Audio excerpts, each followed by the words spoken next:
December 10, 1941, 0830 hours. Kure Naval Arsenal, Japan. The air is cold, sharp with the metallic scent of steel and salt from the Sato Inland Sea. Smoke, gray and purposeful, rises from the stacks of the workshops that line the harbor, mingling with the low-hanging winter clouds. Inside the office of a senior naval planner, the mood is one of quiet, supreme confidence. The maps laid out across a vast oak table tell a story of impossible victory. Pearl Harbor is a smoking ruin. The British battleships Prince of Wales and Repulse now rest on the seafloor off Malaya, shattered by naval air power. In less than 72 hours, the Imperial Japanese Navy has decapitated 2 enemy fleets and established maritime dominance over the Western Pacific. The planner, a captain in his late 40s, traces a line with his finger from the Philippines down towards the Dutch East Indies. He is not a man given to grand emotion. He is an architect of naval strategy, a student of Mahan and Tsushima. His calculations are precise. He has studied the American industrial base, its peacetime production schedules, its political temperament. He has read their newspapers, analyzed their economic reports. His conclusion, shared by the entire Naval General Staff and the War Cabinet, is simple, and to them, irrefutable.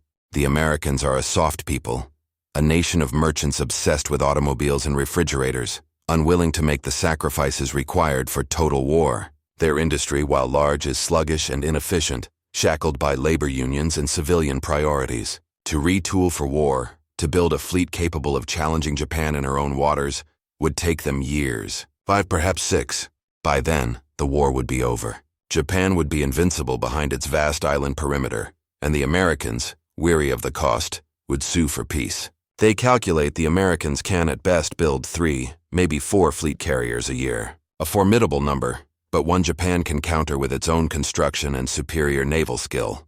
The war is a calculated risk, but the calculation is sound. In this quiet, smoke-filled room, victory is not a hope. It is a mathematical certainty.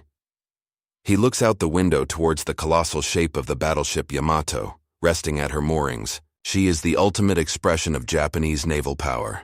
The largest, most powerful warship ever built, a symbol of technological and spiritual supremacy. She is the final argument in any naval debate. The future, he believes, is secure. He and his comrades have failed to grasp one fundamental truth. They are not at war with the America of the Great Depression. They are at war with the America of the Detroit assembly line. They have awakened a power they cannot comprehend, and in shipyards 10,000 miles away, the steel plates that will form the hulls of their destruction are already being cut. The true calculation has already begun, not in boardrooms, but in the roaring furnaces of Pittsburgh and the sprawling naval yards of Newport News. The number is not 4. It is a figure so vast, so impossible, it would be dismissed as fantasy. The Japanese strategic doctrine that led to the attack on Pearl Harbor was a masterclass in operational brilliance, yet it was built upon a foundation of profound industrial miscalculation. At its heart was the concept of Kantai-Kessen, the decisive battle. This doctrine, born from the stunning victory over the Russian fleet at the Battle of Tsushima in 1905, shaped the Imperial Japanese Navy (IJN) for nearly 40 years. It presumed a short, violent war in which the numerically superior U.S. Pacific Fleet would be lured across the ocean into a single, cataclysmic engagement. There, the superior training, fighting spirit, the Yamato Damashi, and tactical excellence of the IJN, bolstered by superior torpedo technology and night-fighting capabilities, would annihilate the American fleet. To execute this, Japan had built a magnificent, though limited, naval force. By late 1941, the IJN possessed 10 aircraft carriers, including the formidable fleet carriers Akagi, Kaga, Soryu, Hiryu, Shokaku, and Zuikaku. This was the Kido Butai, the most powerful carrier strike force on the planet. Its pilots were the best in the world, hardened by years of combat in China, with an average of over 800 flying hours each. Their aircraft, particularly the Mitsubishi A6M0 fighter, were world beaters, outclassing anything the Allies could immediately field. The plan was simple. The Pearl Harbor attack would cripple the American battleship line, buying Japan 6 months to a year to conquer Southeast Asia and the Pacific, securing the vital resources: oil, rubber, tin, needed to sustain a long war. Once this defensive perimeter was established, they would wait for the inevitable American counterattack and destroy it in the Kantai-Kessen. The fatal flaw in this logic was the assumption that Japan could control the timeline. They viewed American industrial power through the lens of their own. Japanese naval construction was a meticulous, almost artisanal process. The magnificent Shokaku-class carriers, for example, took nearly 4 years from keel laying to commissioning. Their industrial base was narrow, heavily reliant on imported machine tools and raw materials, and incapable of the kind of explosive expansion required for a protracted global conflict. They projected their own limitations onto their enemy. On the other side of the Pacific, the strategic landscape was entirely different. While the United States was militarily unprepared for war in December 1941, it was an industrial superpower without equal. The groundwork for a naval arms race had already been laid. The Two-Ocean Navy Act of July 1940, passed over a year before Pearl Harbor, was the largest naval procurement bill in American history. It authorized a staggering 70% increase in fleet strength, including 18 new aircraft carriers. The plans were drawn, the funding allocated. The industrial engine was not sleeping. It was idling, waiting for the signal to engage. The heart of this new naval air armada was the Essex-class aircraft carrier, displacing 27,100 tons. These ships were a quantum leap over their pre-war predecessors like the Yorktown and Enterprise. They were designed for mass production, with simplified layouts and standardized components. They could carry over 90 aircraft, a 30% increase in capacity, and were equipped with advanced radar, powerful anti-aircraft batteries of 40mm Bofors and 20mm Oerlikon cannons, and superior damage control systems. While the IJN focused on creating the perfect weapon for a single decisive battle, the U.S. Navy and American industry were preparing to win a war of attrition. They weren't just building a fleet. They were building a factory that produced fleets. The Japanese calculation allowed for an American response. It did not allow for an avalanche. For 22-year-old welder Frank Morrison, the war began not with the sound of explosions, but with the shriek of a factory whistle on a frigid Virginia morning. Before Pearl Harbor, the Newport News Shipbuilding and Dry Dock Company was a busy place. Now it was a city within a city, electrified by a singular, furious purpose. The sprawling yard, covering hundreds of acres along the James River, had become a cauldron of creation, a landscape of raw, industrial might. Frank's world was a symphony of overwhelming noise and focused effort. The percussive thump-thump-thump of 10-ton drop hammers forging steel, the deafening roar of pneumatic rivet guns stitching hull plates together, the hiss and brilliant white-blue flash of his own welding torch laying a bead of molten steel.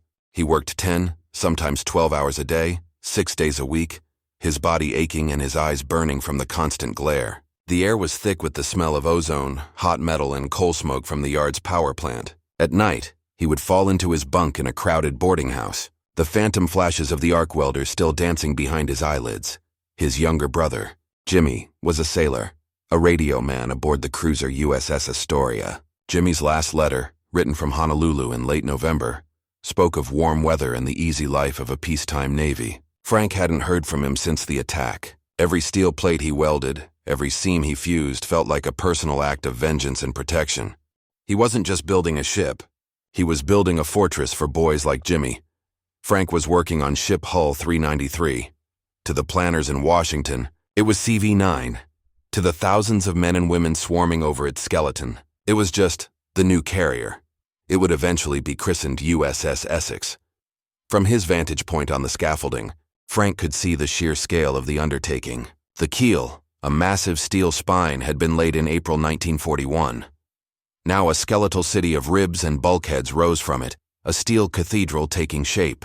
Cranes like giant mechanical birds swung prefabricated sections weighing over 50 tons into place. Down in the engine rooms, machinists were installing the massive turbines and boilers that would give the ship its 150,000 horsepower heart. This scene was being replicated at shipyards across the country, at Fore River in Quincy, Massachusetts, at the New York Naval Shipyard, at Camden, New Jersey. An entire ecosystem of industry fed these yards. Steel from Pennsylvania, wiring from Ohio, turbines from General Electric in New York, armor plate from West Virginia. The genius of the American system was not just its scale, but its coordination. Henry J. Kaiser, the industrialist who perfected mass production of Liberty ships, brought his methods to carrier construction. Prefabrication was key. Huge sections of the ship were built on the ground and then lifted into place, dramatically cutting down construction time. What was once a bespoke craft became an assembly line. While one carrier was being fitted out in the water, the keel of the next was being laid in the same slip. There was no pause, no hesitation. The rhythm of the yard was relentless. For Frank Morrison and millions like him, the abstract concept of war had become tangible, measured in tons of steel and feet of weld. They did not know the grand strategy, but they understood their part in it. They were building a tsunami plate by plate. The Japanese leadership's failure to comprehend American industrial potential was not born of ignorance, but of a deeply ingrained cultural and strategic arrogance. Their analysis was meticulous but flawed, filtered through a prism of their own national experience. They saw the United States as a nation of individuals, while they were a nation of subjects, bound by a sacred duty to the emperor. This belief in the superiority of the Japanese spirit, Yamato Damashi, was a tangible factor in their strategic planning. They believed their pilots, sailors, and soldiers imbued with this spirit could consistently outperform their American counterparts on a 3-to-1 basis. A material deficit, therefore, was not a fatal weakness. Their economic intelligence was similarly skewed. Japanese analysts looked at pre-war American production figures, the number of ships built in 1938, the time it took to construct a Yorktown-class carrier, and extrapolated those figures forward. They failed to understand the concept of slack capacity. The American economy was not operating at 100% before the war. It was still shaking off the Great Depression. Its true potential was dormant. The Japanese, whose own industry was perpetually straining at its limits, could not conceive of an economy with such vast, untapped power. Admiral Isoroku Yamamoto, the architect of the Pearl Harbor attack, was one of the few who had spent significant time in America and had an inkling of its true strength. His famous, possibly apocryphal warning about awakening a sleeping giant spoke to this fear. Yet even he was bound by the prevailing doctrine and the political reality that war was inevitable. The Japanese intelligence services also fundamentally misunderstood the nature of American manufacturing. They saw it as a system geared for consumer goods. They couldn't grasp how quickly the Ford Motor Company could pivot from producing sedans to B-24 Liberator bombers, one every 63 minutes at its peak. They couldn't imagine how a company that made tractors could start churning out M4 Sherman tanks. This adaptability, this fluidity of capital and labor, was a foreign concept. In a 1942 report to the Naval General Staff, one analyst confidently stated that U.S. carrier production would be severely hampered by shortages of high-tensile steel, skilled labor, and complex gearing mechanisms for the turbines. They predicted that the U.S. could lay down perhaps 4 or 5 Essex-class carriers in the first year of the war, but that completion would take 36 to 48 months for each. This meant the new wave of American carriers would not begin to reach the Pacific in significant numbers until late 1944 or even 1945. By then, the Kontai-Kessen would have been fought and won. This conviction permeated the IJN. After the stunning victory at Pearl Harbor and the sinking of the Prince of Wales, a sense of invincibility took hold. Even after the shocking loss of 4 fleet carriers at the Battle of Midway in June 1942, the belief in their qualitative superiority remained. Midway was seen as a tactical blunder, a fluke, not a symptom of a deeper strategic rot. They set about replacing their losses, laying down the new Unryu-class carriers, simplified versions of the pre-war Hiryu design. They were good ships, but Japan could only manage to build 3 of them before the war ended. They were trying to replenish a well, while the Americans were turning on a fire hose. The Japanese expected a naval duel. They were about to face an industrial deluge. The year is 1943. While the brutal ground campaigns grind on in Guadalcanal and New Guinea, a different kind of battle is being decisively won in the shipyards of the United States. The theory of American industrial might is becoming a terrifying reality. The numbers are staggering, defying all pre-war predictions, especially those made in Tokyo. In April 1941, the keel of USS Essex, CV-9, was laid. She was launched in July 1942 and commissioned on the last day of the year. A construction time of just over 20 months, already faster than the Japanese anticipated. But this was just the beginning.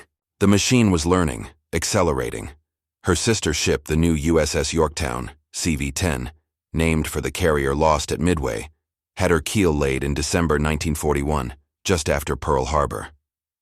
She was launched in January 1943 and commissioned in April. Construction time, 16 months. Then came the flood. USS Intrepid, CV-11, 16 months.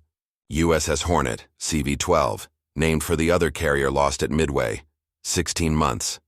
USS Franklin, CV-13, 14 months. USS Ticonderoga, CV-14, 15 months. USS Randolph, CV-15, 16 months. USS Lexington, CV-16, 17 months. USS Bunker Hill, CV-17, 16 months. USS Wasp, CV-18, 16 months. By the end of 1943, the U.S. Navy had commissioned 8 new Essex-class fleet carriers, with more hitting the water every few weeks. This was on top of the 9 Independence-class light carriers, built on converted cruiser hulls, that were also joining the fleet. In a single year, the United States had produced more carrier deck space than the entire Imperial Japanese Navy possessed at the start of the war. The contrast with Japan was stark. The IJN had lost 4 of its best carriers at Midway. The carrier Taiho, their most advanced design, was laid down in July 1941 and would not be commissioned until March 1944, a construction time of 32 months. Their Unryu-class program, intended to replace the Midway losses, produced its first ship in August 1944. They were fighting a war of replacement, while the U.S. was fighting a war of exponential growth. The human and material logistics behind the American achievement were monumental. At its peak, the American shipbuilding industry employed over 1.7 million people. New techniques were constantly being developed. Hulls were welded instead of riveted, which was faster and resulted in a lighter, stronger ship. Entire sections, complete with wiring and plumbing, were built in workshops and then lowered into place. The process was a relentless 24/7 operation. As these new carriers joined the fleet, they formed the core of a revolutionary new naval concept, the Fast Carrier Task Force. No longer were carriers mere escorts for battleships.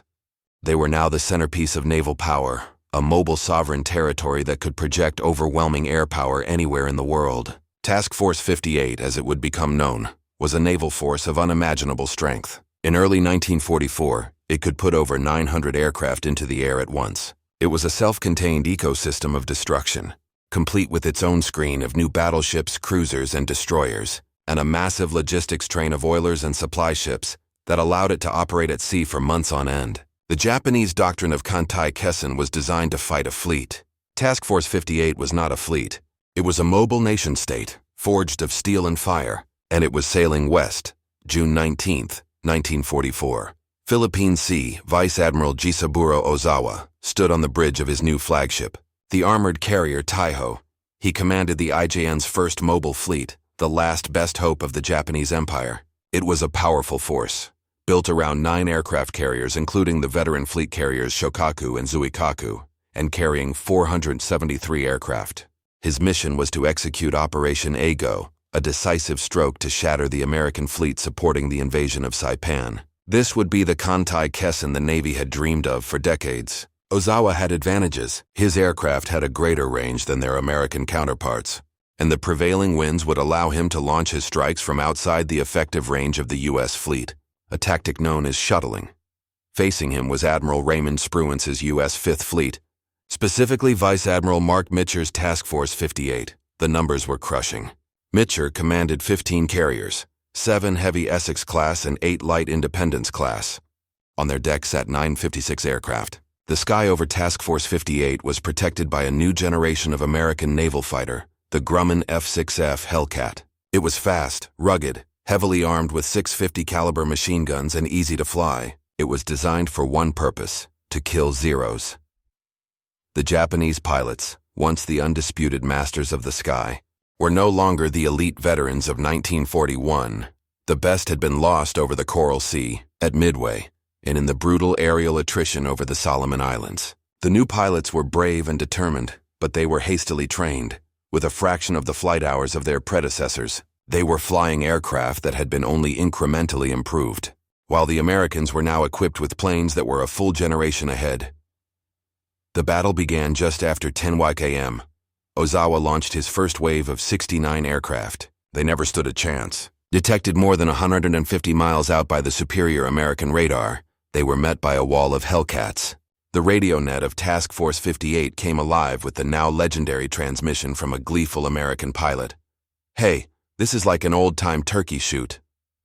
It was a massacre. The Japanese formations, lacking the skill to maintain discipline under pressure, were torn apart. Hellcats dove from above, their 6 machine guns shredding the fragile Zeros and Judy dive bombers. Of the 69 aircraft in the first wave, 42 were shot down before they ever saw an American ship.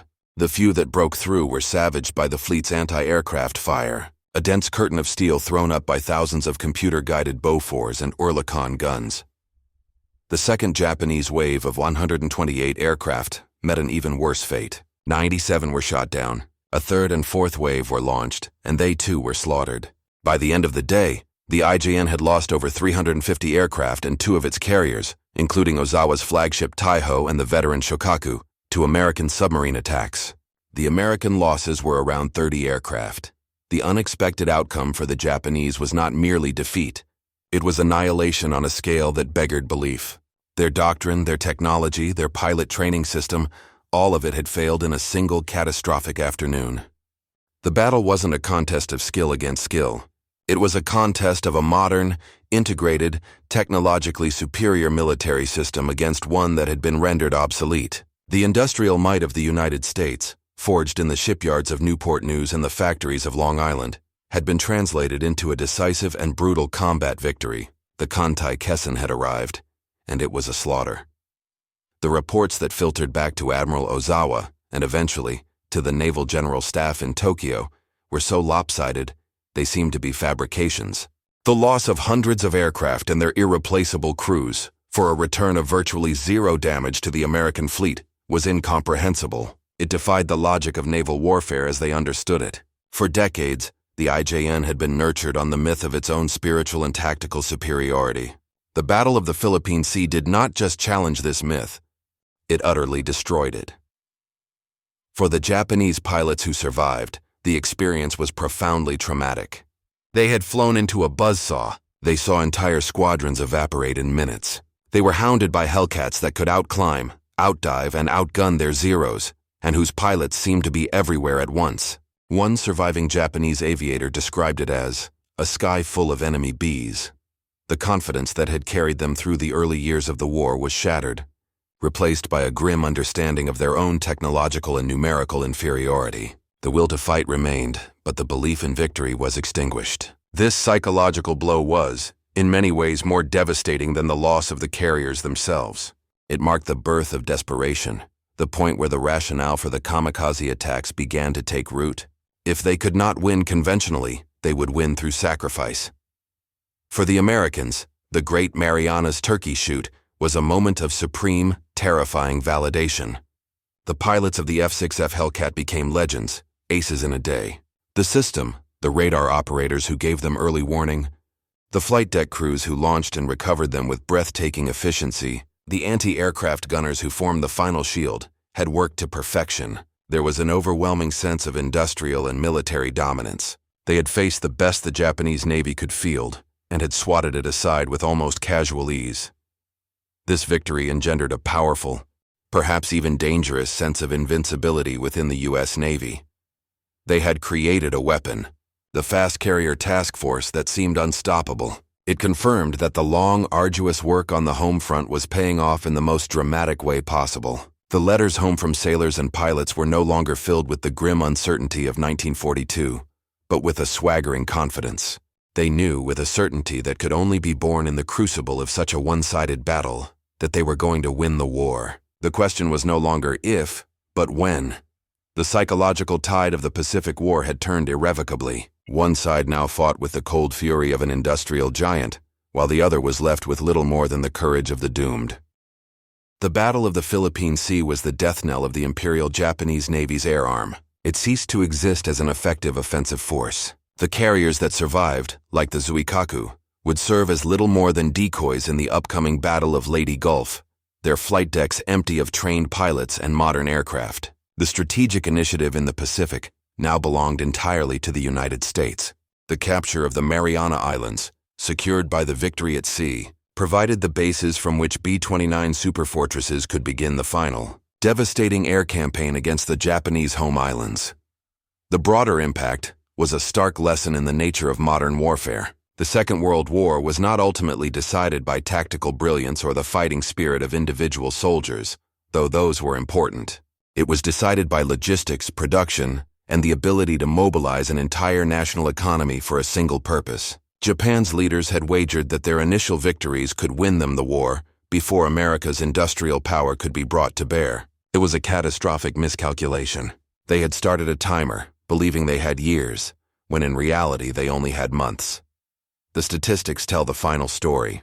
Over the course of the war, the United States commissioned 17 Essex-class fleet carriers, 9 Independence-class light carriers, and a staggering 122 escort carriers. Japan, in the same period, managed to build only 4 new fleet carriers and 6 light carriers to supplement its pre-war force. The American industrial engine had not just replaced its losses, it had created a force so large that no combination of enemy powers could hope to challenge it. Each of those hulls represented a colossal national effort, a convergence of resources, manpower, and ingenuity. In the shipyards of Newport News, welders like Frank Morrison heard the news of the victory on the radio. They saw the names of the ships they had built, Essex, Lexington, Bunker Hill, in the newspaper reports. The connection was direct and powerful. The long hours, the sweat, the burning eyes, it had all been for this. Their labor had been forged into a weapon that had saved the lives of countless American soldiers and sailors, perhaps even his brother Jimmy, whose cruiser had been sunk at the Battle of Savo Island, but who had survived and was now serving on a new destroyer.